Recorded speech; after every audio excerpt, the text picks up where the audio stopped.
It is Friday, October 30th, 4 days from the election between Donald Trump and Joe Biden. I'm Sam Cedar. And I'm Lucy Steiner. Which one of these stories will you be talking about today?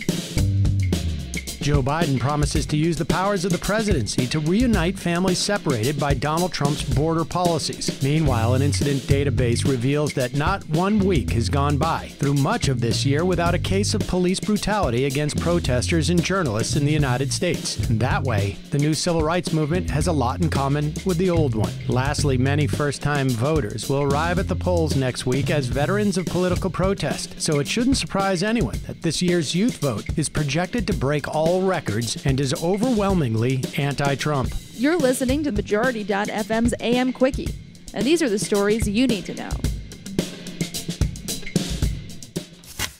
Campaigning in Florida yesterday, Joe Biden announced he would sign an executive order on the first day of his presidency establishing a task force to find the parents of 545 children who remain separated from their families as a result of Trump's grotesque immigration policies. Also yesterday, the Washington Post reported that Democrats on the House Judiciary Committee released a lengthy report on the matter. The report purports to be the first complete narrative of the Trump administration's so-called zero-tolerance policy that separated thousands of migrant children from their families. The report is the result of a 2-year investigation. It found, quote, reckless incompetence and intentional cruelty, end quote, within the program. And it warns that hundreds of children may never be reunited with their parents. Lawyers estimate that as many as 5,400 children were taken from their parents under the separation program, the Post reports. Policy targeted Central American families at the U.S. southern border. The Trump administration ran a pilot program in El Paso, Texas in 2017 before expanding it in 2018. This despite concerns that there was no orderly way to track the children and their families once they were separated. Trump later rescinded the policy after an international outcry. The committee also found that more than 860 complaints involving family separations were filed with the Homeland Security Department. The complaints include claims that minors were mistreated while in custody, such as an 8-year-old who was kicked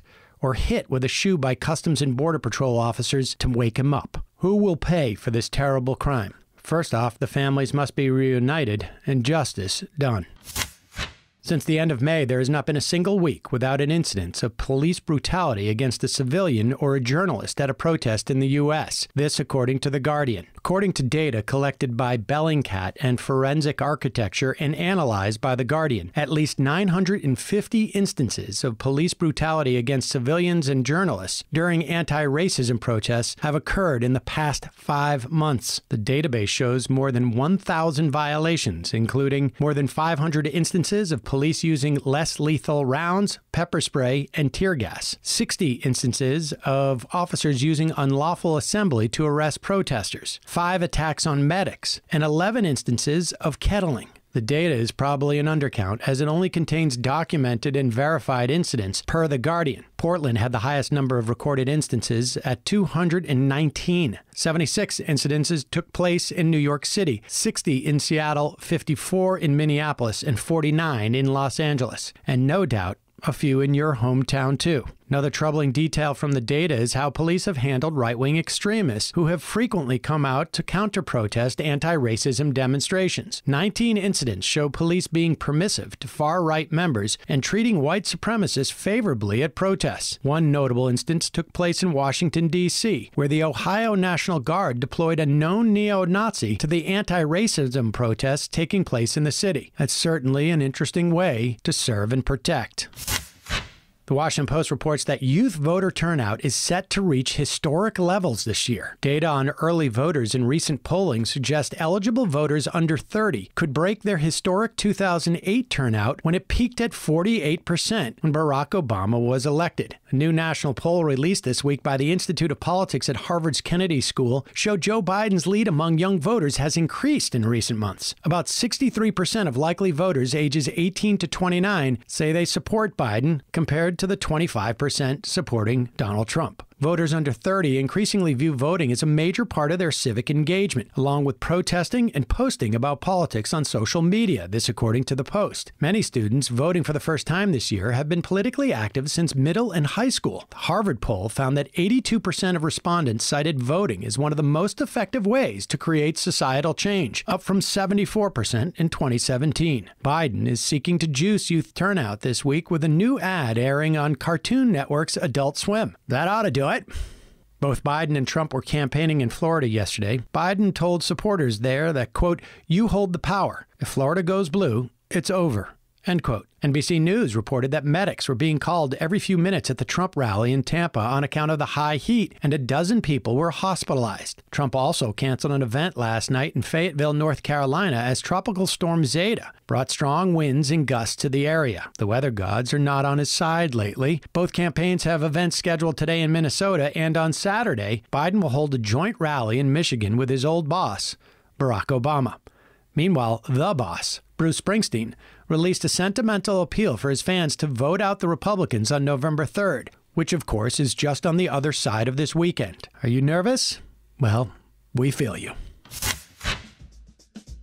And now for some quicker quickies. Quicker Quickie. The journalist Glenn Greenwald announced that he's resigning from the media organization he co-founded, The Intercept, claiming censorship. Intercept management, meanwhile, says Greenwald threw a tantrum and resented being edited. Such drama. Greenwald self-published the column at issue, which took aim at Joe Biden, and will no doubt air his complaints further on Tucker Carlson's show very soon. 3 people were killed in a knife attack at a church in the southern French city of Nice yesterday. French President Emmanuel Macron called it an Islamist terror attack and announced the deployment of 7,000 members of an anti-terror security force throughout the country. The attack comes 2 weeks after the beheading of a public school teacher and amid another uproar about the publication of Islamophobic cartoons. Britain's Labour Party suspended former leader Jeremy Corbyn yesterday over his response to a report on anti-Semitism in the party. In the statement, Corbyn said, quote, "One anti-Semite is one too many, but the scale of the problem was also dramatically overstated for political reasons by our opponents inside and outside the party, as well as by much of the media. That combination hurt Jewish people and must never be repeated. My sincere hope is that relations with the Jewish communities can be rebuilt and those fears overcome." End quote. Walmart has removed gun and ammunition displays from thousands of U.S. stores ahead of next week's presidential election. Company spokesman explained that the move was a precaution in the event of, quote, "civil unrest." I repeat, are you nervous? Quicker Quickie.